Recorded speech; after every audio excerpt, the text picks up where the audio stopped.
hagati mu mazi manini ya Lake Victoria. Hari agace gato cyane ku buryo ushobora kukibeshyaho, ariko kakaba karigeze gutuma amahanga ahangana, imbunda zigategurwa ndetse n'amateka akandikwa mu ibanga. Ni Migingo Island, ikirwa gito cyane ariko gifite agaciro kanini kurusha ubunini bwacyo bugaragara. Ese ninde nyiri Migingo? Kuki iki kirwa kigeze gitera umwuka mubi hagati ya Kenya na Uganda? Niki cyatumye abarobyi bakigira isoko y'ubuzima, naho abanyapolitike bakakigira inshingiro ry'impaka? Muri documentaire yihariye tugiye kubagezaho amateka yimbitse ya Migingo, kuva cyavumburwa, impamvu cyabayeho, intandaro y'amakimbirane, kugeza ku cyemezo cyahinduye amateka yacyo. Ndi Robert Tuyishime, murakaze neza kuri iyi nkuru idasanzwe izahindura uko mwabonaga Migingo Island.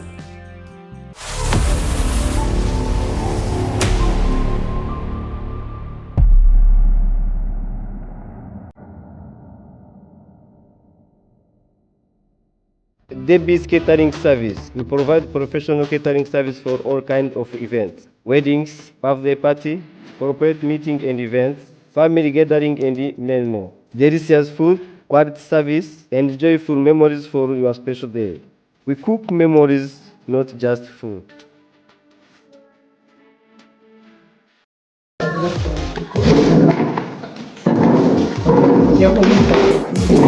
Numva nashimira kumvira mugenzi wawe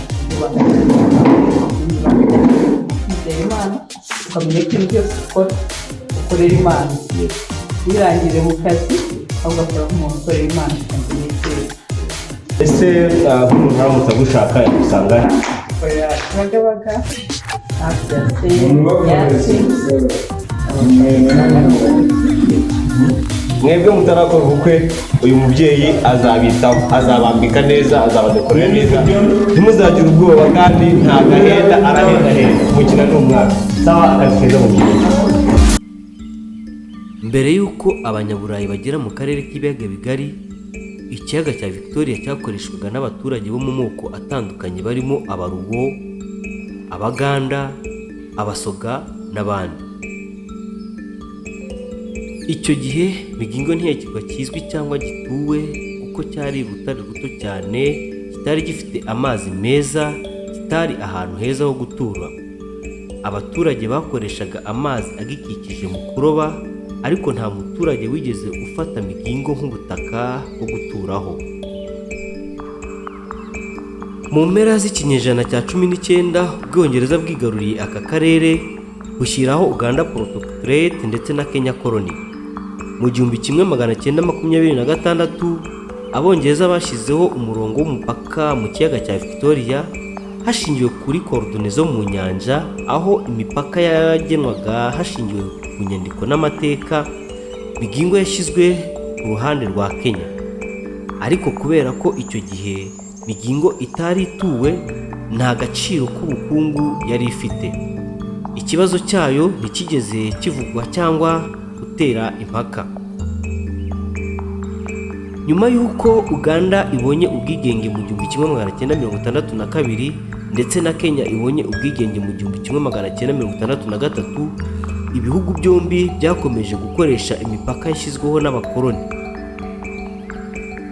Migingo yakomeje kuba urutare rutagira abantu, nta nyungu ya politike cyangwa y'ubukungu ifite.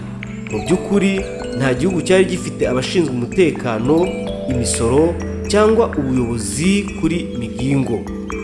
Ahagana mu 1990 ibintu byarahindutse cyane bitewe n'ikintu kimwe gikomeye: ifi ya Nile Perch. Nile Perch yashyizwe mu kiyaga cya Victoria hagati y'1950 n'1960. Mu mwaka w'1990 yabaye ifi ihenze cyane, igurishwa mu Burayi no muri Aziya. Abarobyi batangiye gushakisha ahantu hari amazi maremare, aho amafi adahungabanywa cyane. Hafi ya Migingo habonetse ari ahantu heza cyane. Mu 1991 abarobyi bake abenshi b'Abanyakenya batangiye kubaka inzu ntoya z'amabati bakoresha Migingo nk'aho kurara. Hagati ya 2000 na 2004 abarobyi baturutse muri Kenya, muri Uganda, muri Tanzania batangiye kuhatura bya burundu. Migingo yahindutse community y'abarobyi atari urutare gusa. Muri 2004 Uganda yatangiye kohereza Marine Police gukusanya imisoro ku barobyi, gutanga impushya zo kuroba. Uganda yavugaga ko Migingo iri mu mazi yayo ariyo igomba kuyagenzura. Kenya nayo ivuga ko Migingo iri mu mazi yayo hashingiwe ku makarita yo mu 1926. Ibi byabaye intandaro y'amakimbirane ya politike na diplomasi. Migingo Island yatwigisha ko ubunini bw'ahantu atari bwo bugena agaciro kaho. Iki kirwa gito cyabaye isomo ku mategeko mpuzamahanga, ku bukungu bushingiye ku mutungo kamere no ku buzima bw'abaturage baharanira kubaho umunsi ku wundi.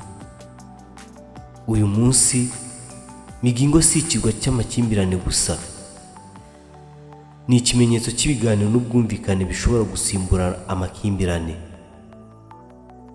Ese ejo hazaza ha Migingo hazaba heza kurushaho?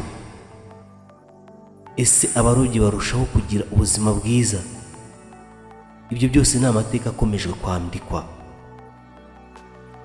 Niba iyi nkuru yagukoze ku mutima, kanda subscribe, ukande like, unadusangiza igitekerezo cyawe muri comment. Wowe ubona Migingo ishobora gucungwa ite? Nari Robert Tuyishime. Mwakoze kudukurikira, mukomeze mukunda amateka niyo yubaka ejo hazaza.